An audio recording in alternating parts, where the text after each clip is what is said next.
Good morning. Topic is coordinate geometry. उसका MCQ एक discuss करूँगा। कोऑर्डिनेट जियोमेट्री का एमसीक्यू एक डिस्कस करूँगा। क्वेश्चन है, the area of the triangle formed by the point P -3, 4 and its reflections in the coordinate axis is। ये एक ठो पॉइंट है P -3, 4। एक ठो पॉइंट है P -3, 4। ये पॉइंट का रिफ्लेक्शंस पहले निकालना पड़ेगा। कहाँ पे?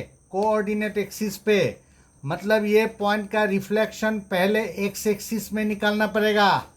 उसका बाद ये पॉइंट का रिफ्लेक्शन वाई एक्सिस में निकालना पड़ेगा। कोऑर्डिनेट एक्सिस का मतलब X axis Y axis. Coordinate axis का मतलब X axis Y axis. P -3, 4 का रिफ्लेक्शन निकालेगा एक्स एक्सिस पे और P -3, 4 का रिफ्लेक्शन निकालेगा वाई एक्सिस पे। तो P -3, 4 का रिफ्लेक्शंस एक्स एक्सिस में मैंने क्यों लिखा और P -3, 4 का रिफ्लेक्शंस वाई एक्सिस पे मैंने R लिखा। जब एक्स एक्सिस पे रिफ्लेक्शन निकालूंगा तब वाई कोऑर्डिनेट का साइन चेंज होगा। जब एक्स एक्सिस पे रिफ्लेक्शन निकालूंगा तब वाई कोऑर्डिनेट जो 4 है उसका साइन चेंज होगा। मतलब P पॉइंट -3, 4 का रिफ्लेक्शन एक्स एक्सिस में होगा। Q -3, -4। वाई कोऑर्डिनेट 4 है, उसका साइन चेंज होगा, -4 होगा। एक्स कोऑर्डिनेट -3 सेम रहेगा। अभी P पॉइंट -3, 4 इसका रिफ्लेक्शन वाई एक्सिस पे मैंने R बोला।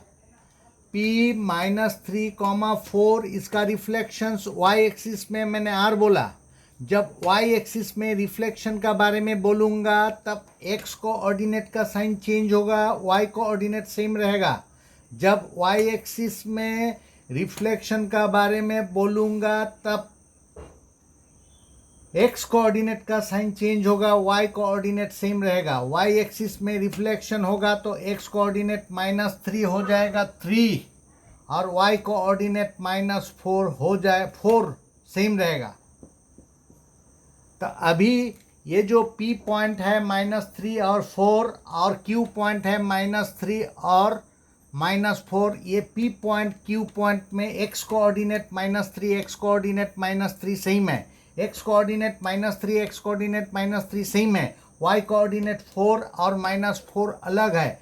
ये दोनों वाई कोऑर्डिनेट 4 और -4 ये दोनों माइनस करने से हमको बेस मिल जाएगा। 4 और -4 माइनस करने से हमको बेस मिलेगा। मतलब बेस होगा 4 -4 is equal to 4 plus +4 is equal to 8 units होगा। बेस होगा 8 यूनिट्स। पॉइंट P में और पॉइंट Q में X coordinate -3, X coordinate -3 same है, इसीलिए वाई कोऑर्डिनेट 4 और -4 ये दोनों माइनस करने से हमको बेस मिलेगा। उसी तरह पॉइंट P और R में Y coordinate 4, Y coordinate 4 same है। वाई कोऑर्डिनेट 4 सेम है, इसलिए एक्स कोऑर्डिनेट -3 और 3 माइनस करने से हम लोगों को हाइट मिलेगा। एक्स कोऑर्डिनेट -3 और 3 माइनस करने से हम लोगों को हाइट मिलेगा। माइनस करने का टाइम में बड़ा वाला मतलब 3 बड़ा है, -3 छोटा है, 3 बड़ा है, -3 छोटा है। बड़ा वाला पहले लिखना पड़ेगा, छोटा वाला बाद में लिखना पड़ेगा। माइनस करने का टाइम में बड़ा वाला 3 पहले लिखना पड़ेगा, छोटा वाला -3 बाद में लिखना पड़ेगा।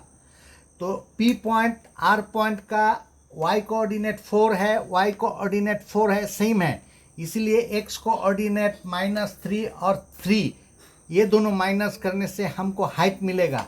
तो हाइट होगा जो बड़ा वाला है एक्स कोऑर्डिनेट का वैल्यू उसको पहले लिखेंगे ये 3 पहले लिखेंगे, फिर माइनस माइनस 3 होगा, मतलब 3 माइनस माइनस 3 होगा, मतलब ये 3 माइनस माइनस प्लस 3 मतलब 6 यूनिट्स होगा, 6 यूनिट्स।